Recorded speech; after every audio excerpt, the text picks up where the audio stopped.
Now, having looked around the lawn, you'll probably find that there are areas that have become quite compacted. They might be areas along the edge of a border like this, or they might be where along a line where you hang the washing out along a washing line, or it might be the line where you walk over to the garden shed or to a pergola.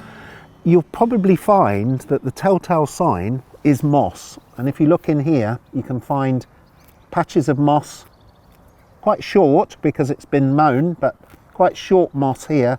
But this little devil here is throughout this area of the lawn, and it's really ultimately down to compaction. And if you knock the ground, you can hear that there's a dull thud under there. It's spongy on the surface, but actually it's really hard underneath. And that's because countless feet have walked up and down here. Even in wet weather, it's a problem in particular. And that's compacted the ground, means that there's less air in the ground. Great conditions for moss, but not so good for the grass. So the key thing to do is to try and get some air into that ground without digging up all the grass and starting again. So trusty fork comes out into play, and we're going to do a little bit of spiking.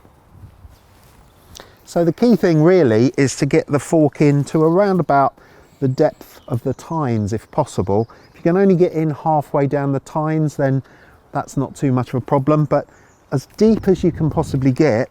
So we're going to go into the ground, push down as vertically as you can with your foot, and then wiggle the tines around in the ground, and you can see as I lever backwards and forwards how that ground is lifting up, which is relieving that compaction. Now you may find from time to time that you come across a stone under there, so don't be deterred. You don't have to get everyone down to the full depth of the tines. You just have to get the majority of them down low. So let's have another go at a few more. Just come and do them in pairs, side by side, wiggling backwards and forwards, move that ground around, and then come back over here, wiggling them in to get them into the ground if necessary, and then pulling backwards and forwards.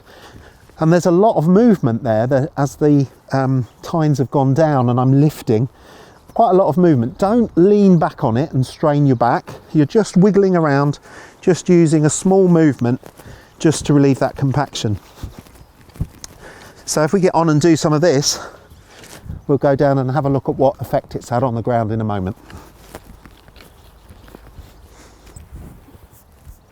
Now, when you investigate the effect of all that spiking on the lawn, you can see that it's really lifted the surface of the soil up.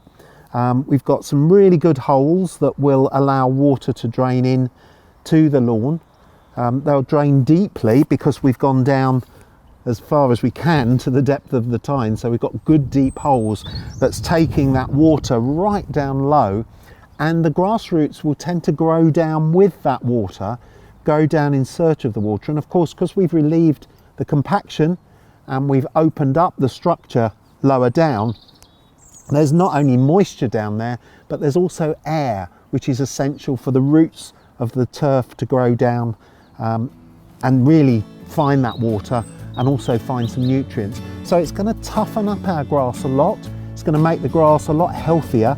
It's also going to drain water away from the surface, so we'll get less moss and all round a much better lawn.